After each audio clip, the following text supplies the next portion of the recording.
Mariing kinundina ng iba't ibang ahensya ng gobyerno ng Pilipinas ang insidente kahapon sa Ayungin Shoal sa pagitan ng mga barko ng Pilipinas at China. Balitang hatid ni Joseph Moro. Muling nagpang-abot sa West Philippine Sea ang mga sasakyang pandagat ng China at Pilipinas.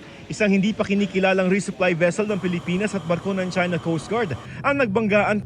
Batay sa ulat ng Chinese state-run TV network na CGTN, ilegal umunong pumasok ang barko ng Pilipinas sa bahagi ng Ayungin Shoal na tinatawag nilang Renai Reef. Nagsagawa raw ang CCG ng control measures na naaayon sa batas.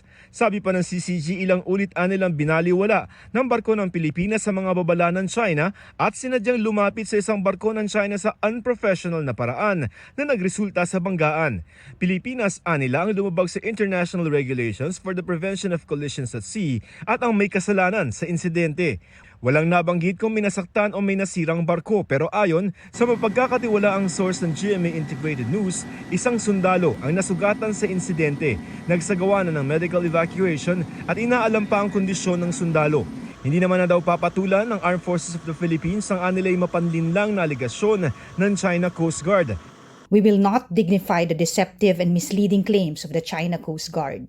The main issue remains to be the illegal presence and actions of Chinese vessels within the Philippines Exclusive Economic Zone, which infringes on our sovereignty and sovereign rights.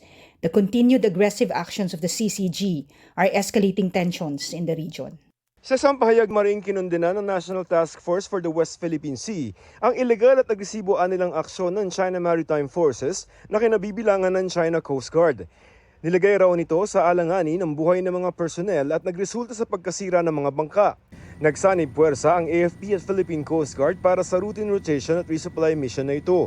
Dagdag pa ng task force na natiling profesional ang mga personnel at iniwasan tumaas ang tensyon. Sabi naman ni Defense Secretary Gilbert Chodoro, patuloy na lalabanan ng AFP ang mga mapanganib at mapangahas na aksyon ng China sa West Philippine Sea. Patuloy naman ang pagbabantay ng PCG sa iba pang bahagi ng West Philippine Sea sa gitna ng banta ng China na huhulihin ang mga hindi Chinong papasok sa inaangkin nilang teritoryo. Ipinadala ng PCG ang BRP Sindangan at BRP Malapascua para bantayan ang mga mangingisdang Pilipino sa Baho de Masinloc.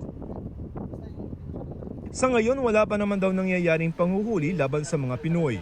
Wala pong nagbabawal sa atin na mangisda sa Baho de Masinloc.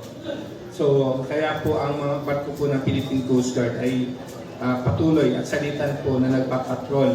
Ang advice lang po namin is iwasan po natin, lalo na po yung maliit na grupo na lumapit at mangisda na maaring magpulbog sa mga Chinese Coast Guard vessels. Joseph Morong nagbabalita para sa GMA Integrated News. Kapuso, para sa mga maiinit na balita, mag-subscribe sa GMA Integrated News sa YouTube. Sa mga kapuso naman abroad, subaybayan nyo kami sa GMA Pinoy TV at sa www.gmanews.tv.